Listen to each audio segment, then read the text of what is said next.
For years now, lost media has been a hot topic on the internet. Typically, people have their favorite pieces, typically well-known pieces like Hitogata, Clockman, or Metropolis. Still, there are many more pieces that, while not as well known, deserve not only equal time in the spotlight, but just as much chance to be found. These are those pieces. This is lesser-known lost media. Welcome back to the channel Chimera Crew to volume 67 of Lesser Known Lost Media. If you're joining us for the first time, what we do here is we cover 5 pieces of lost media that just doesn't get its fair share of time being mentioned by other YouTubers. How this works is we start with 4 normal, family-friendly pieces of lost media, take a brief ad break, and then end with a spicier 5th piece of lesser-known lost media. If you enjoy lost media content, please consider commenting, liking, and of course, subscribing. We are 20 subscribers away from our goal of 1,000 subscribers by the end of the year, and only you can help make that happen. Now, without further ado, let's get started. Our first piece today is The Adventures of Hyperman, partially found animated series circa 1995 to 1996. Just a little forward before we get started with this one, I actually found out about this piece yesterday while watching a video about cartoon shows that only had one season that came out in 1996, and they happened to mention during the segment about The Adventures of Hyperman that the majority of it is considered lost media. So just so you know, you can find obscure lost media anywhere, and I had not heard of this before, and that makes it obscure, and that's why we're mentioning it here. So, The Adventures of Hyperman was an American animated TV series which aired on CBS between 1995 and 1996, created by Kevin O'Donnell and Ken Carr. It premiered on September 16th of 1995 and ran for one season consisting of 13 episodes airing on Saturdays at 8 a.m. Eastern. Each of these 13 episodes in turn consisted of 2 segments, save for Ocean's 11, which ran for the entire episode's runtime. So I guess it technically didn't come out in 1996. Oh well, that guy needed to fact check his stuff. The series was based on a 1995 IBM computer CD-ROM game of the same name. It centered around an alien superhero named Hyperman, voiced by Steve McCall, and his dog, Stud Puppy, voiced by Max Casella, who were sent to Earth to protect it, teaming up with genius Earthling Emma C. Squared, voiced by Tamara Mowry, who helps them learn about the planet. They battle villains that want to take over the planet, most notably the evil Entrobe, voiced by Frank Welker, and his minion, Kid Chaos, voiced by Maurice LaMarche. Each segment of the show also featured a brief educational moment where the story would momentarily stop and Dr. Squared would present the audience with some scientific facts relevant to the plot. There are minor style differences between the CD-ROM and animated series. Emma has a nerdier look in the CD-ROM, for example. Now, most of the 25 segments of the 13 episodes are considered lost to the internet at this time. While the CD-ROM on which the show is based is fairly easy to find online, none of the episodes have ever seen a home media release of any kind, and so far, very little footage has been found posted anywhere online.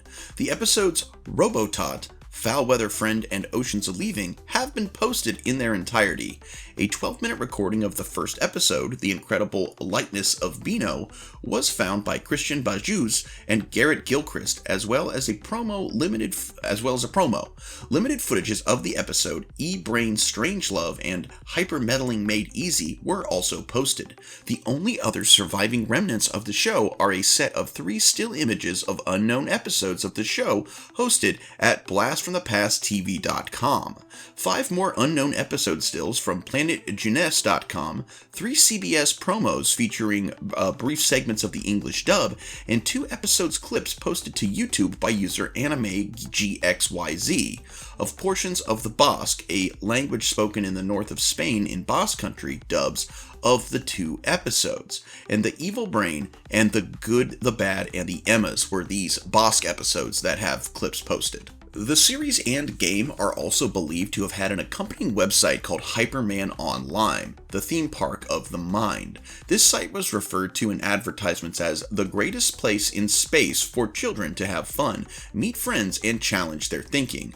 Its URL was hyperman.com, but the earliest capture of the website was from December 21st of 1996, nearly 11 months after the show left the airwaves. There were also plans to further expand the world of Hyperman, all of which ultimately fell through. There was talk of a Hyperman home video release, possibly a direct-to-video movie, that was to be put out by Columbia TriStar Home Video in 1996, as well as at least 2 more Hyperman-themed games set for release in spring and Christmas of 1996. They even sold a license to the Hyperman brand to American Cinema Industries, a subsidiary of American Cinema Stores Incorporated. It seems like there were big plans for this series and this character, but ultimately it all just fell through, and, most of the episodes have kind of slipped into the cracks of obscurity, but hopefully someday we do find them. At number 2, we have Mise, a partially found early manga by Kazutoshi Soyama, date unknown. So, Mise, which translates to The Store, is an early manga by Kazutoshi Soyama, the creator of Zetai Zetsumi Dangerous Jisan, the North American title being Grandpa Danger. The design of the manga's main character, the shopkeeper, was the prototype of the current Dangerous Jisan's main character, Jisan. The existence of the manga was first revealed in 2005 in the book Soyama Katsutoshi short collection Soya Matsuri, a collection of early short manga by the mangaka. The content of the manga was a story about a store selling love and friendship, but Soyama was afraid to submit it to the editor due to the boring nature of the story and sealed it in his desk as it was. The short collection did not disclose all of the content, but only some scenes from the manga on the back cover of the book. The manga's main character, the shopkeeper, is designed as a vertical extension of the current Jisan face with a store at the end of the spoken word. Now, all of the manga's story remains unavailable to this day. The creator, Soyama, himself considers the story so boring that it is highly unlikely that it will ever be made available. This one to me is interesting simply because, we all know of, when it comes to creators that have made it big in the industry, whatever that industry is, we always know about their successes, what they're famous for, but what you don't realize about any type of artist is you have to fail a lot before you essentially either succeed or fail upwards enough to really start making it in an industry. And it's interesting that we know of a piece that this person made before they were really, really successful, but at the same time, they won't let us see the rest of it. So, there's still that level of, I just want to forget about the early days. It's like, before they were stars, some of these like low budget films, high profile actors had to be in that they'd rather people not know about or just forget. And I'm always interested in stuff like that, especially when it's not readily available. At number 3, we have Moby Dick Rehearsed, a lost Orson Welles footage of London stage play performance from 1955. Moby Dick Rehearsed is a stage play drama written by Orson Welles, who is most well known for his movies such as 1941's Citizen Kane and, of course, the War of the Worlds radio broadcast. And he based it on Herman Melville's novel of the same name, Moby Dick. The play was first performed at the Duke of York's Theatre in London from June 16th to July 9th of 1955. Orson Welles had attempted to film part of the performance in hopes of making Moby Dick Rehearsed into a multi-part TV series or TV movie. Either due to the lack of funds or to Orson Welles not being pleased with the final result, the footage has never been released, and many speculate that the footage was in fact destroyed. So what's the plot? So Moby Dick Rehearsed is unconventional as it is about a play within a play. The play starts with a group of actors who are not content about performing William Shakespeare's play King Lear. The group of actors eventually convince their boss to let them perform Moby Dick instead. The boss of the theater company gives in and allows the actors to perform Moby Dick. The rest of the play is a performance of Herman Melville's Moby Dick. Now, what exactly was the footage of? Well, Orson Welles had filmed around 40 to 75 minutes of the London performance in hopes to pitch it as a TV series or TV movie. In a biography by Barbara Leaning, Welles stated, "We shot for 3 days and it was obvious it wasn't going to be any good, so we stopped." In the same interview, Welles stated, "We only did 1.5 scenes. I said, let's not go and waste our money because it's not going to be any good. It is unknown if anyone else aside from Orson Welles ever viewed the footage.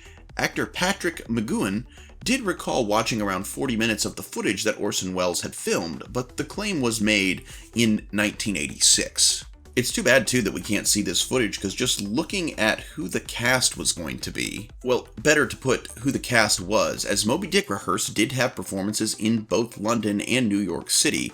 The footage that Welles filmed was of the performance in London, and the cast in London was different from the cast used in the New York City production. But here is a bit of the cast. Young actor / Ishmael was played by Gordon Jackson. The stage manager / Flask was played by none other than Christopher Lee.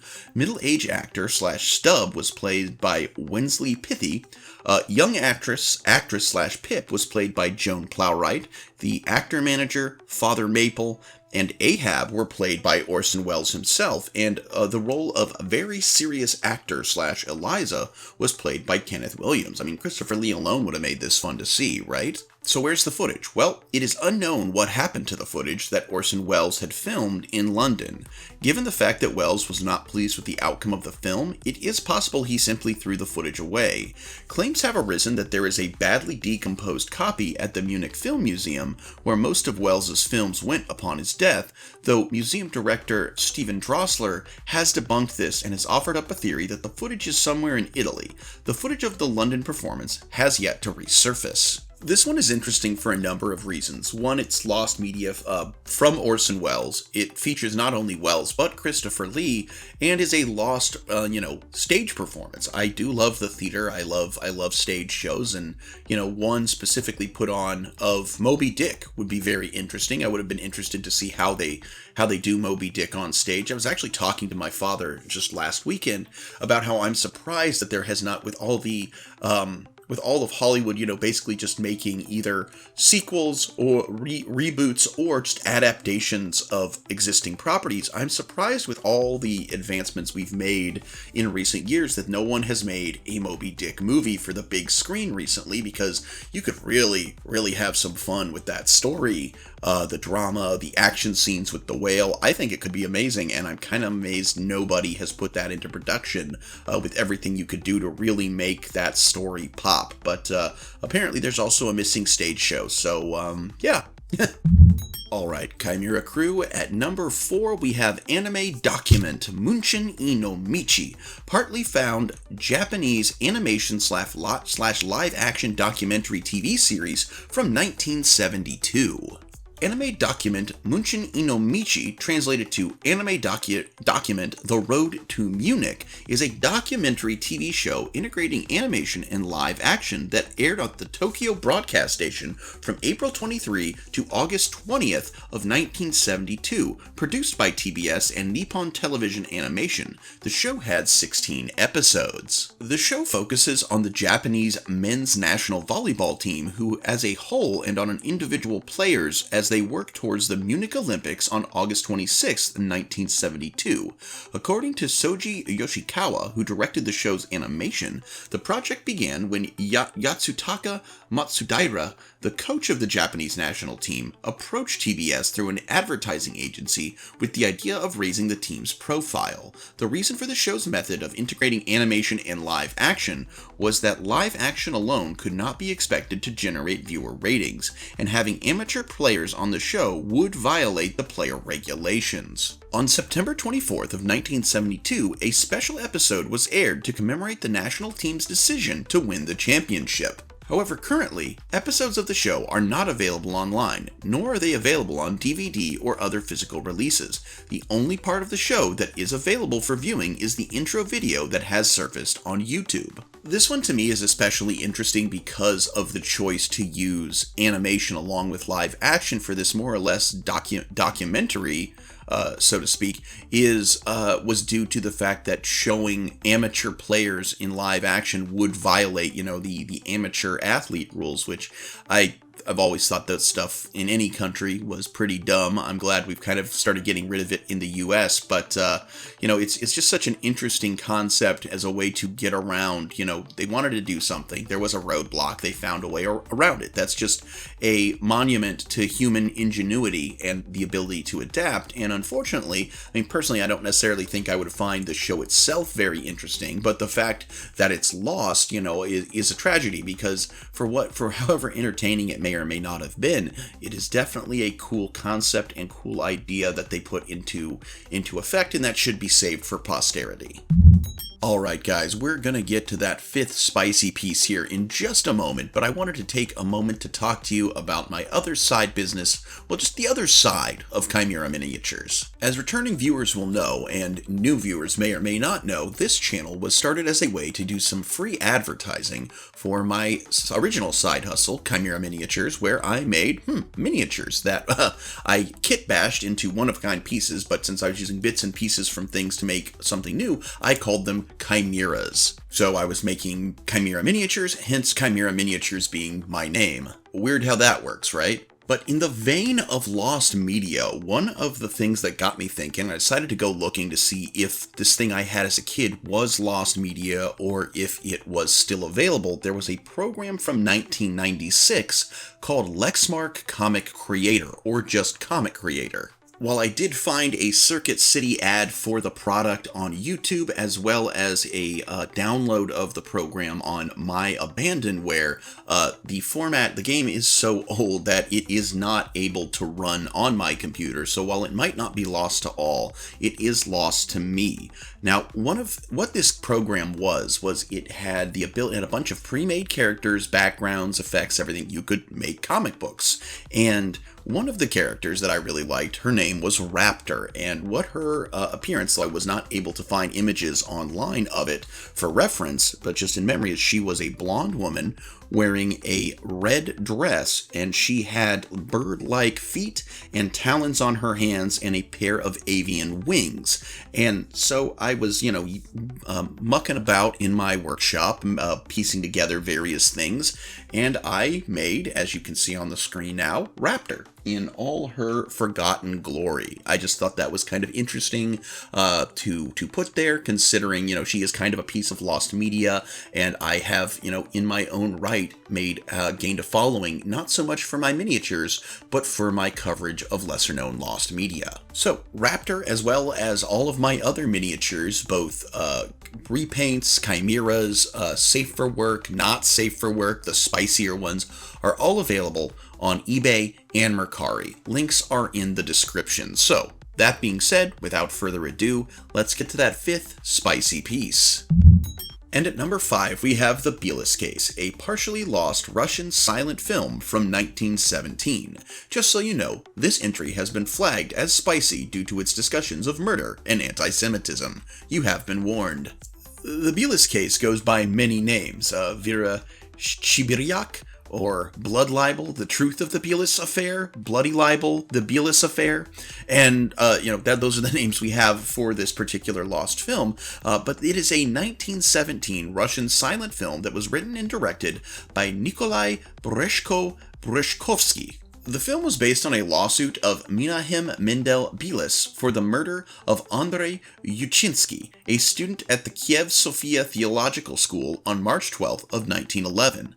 The process started in Kiev on September 23, 1913, and it was accompanied on the one hand by an anti-Semitic campaign, and on the other hand by public protests on an all-Russian and worldwide scale. Bielis was brought into the case without proof, only for the incident in which he kicked a young boy out of a factory, and from which the child's corpse was found not far away. Researchers think that the true murderers are the fence-sitter Vera Chibryak and the criminals from her brothel, but the question remains unsolved, and this case was the most prominent lawsuit in the Russian Empire. So, a film based on such a famous case, why is it lost? Well, in 1917, the Provisional Board of the Cinema Union banned the screening of the film, considering it to be inadmissible. The film was shown only once on April 25, 1917 in the Forum Cinema. Now, the film had 5 parts, of which only 3 have survived. While the available information on the Lost Media Wiki is scarce, I was able to dig dig up just a little bit more information from the Russian Wikipedia page about the film. So it was filmed as a documentary-style film, and it highlights the tediousness of the preparation of an anti-Jewish trial on the false accusation of Mendel Bellis. Facts for exposing an innocent person are selected during drunkenness and by force squeezing out testimony in apartments. Undesirable information in newspapers is simply discarded. Quiet and self-possessed Mendel Bellis, played by Y. Yakovlev, says goodbye to his family, puts on a jacket and hat, and leaves, accompanied by the police. The baseness and self-interest of people are shown. For example, the detective journalist who stole firewood and was caught by Mendel could not help but miss the opportunity to take revenge. The film is supplemented with subtitles that comment on the trial.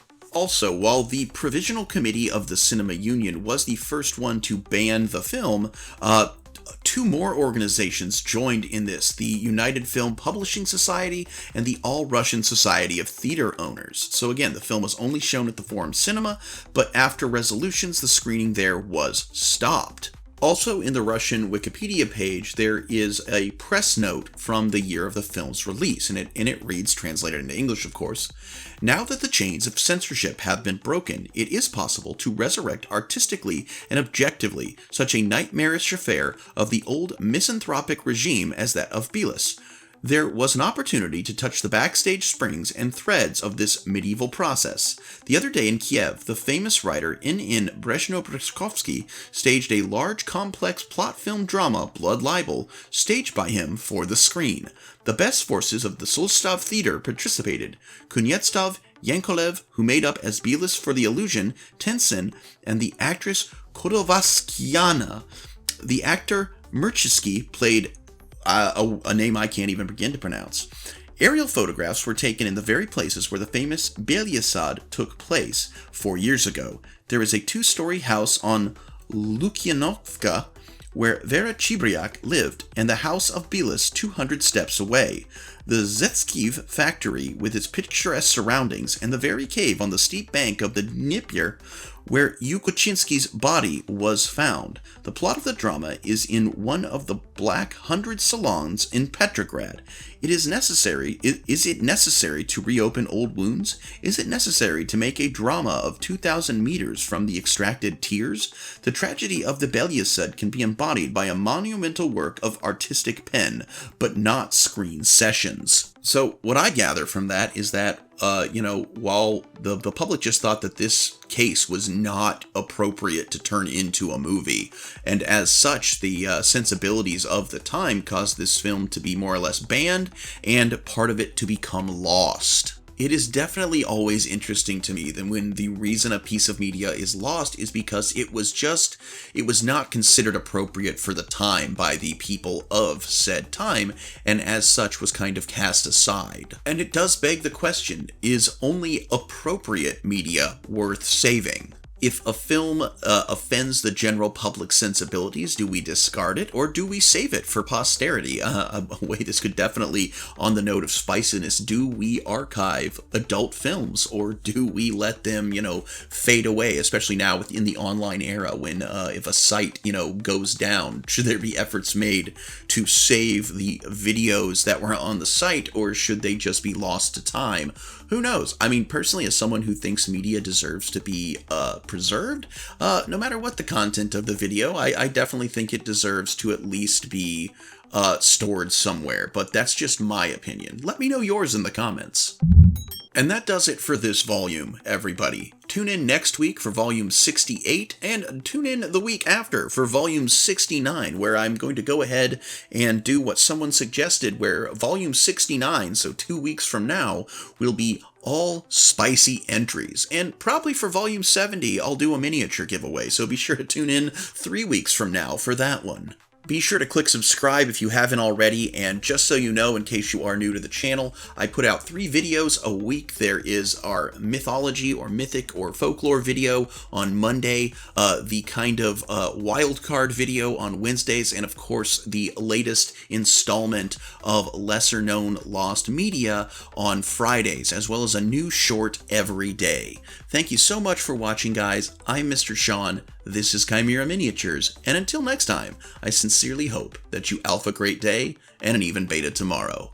Bye-bye. Welcome to the show, we hope you'll stick around. Mr. Sean is here to entertain the crowd. We've got a bit of everything, 'cause everything's allowed. Chimera Miniatures is here to stay, we hope we make you proud. Welcome to the show, we hope you'll stick around. Mr. Sean is here to entertain the crowd. We've got a bit of everything, 'cause everything's allowed. Chimera Miniatures is here to stay, we hope we make you proud.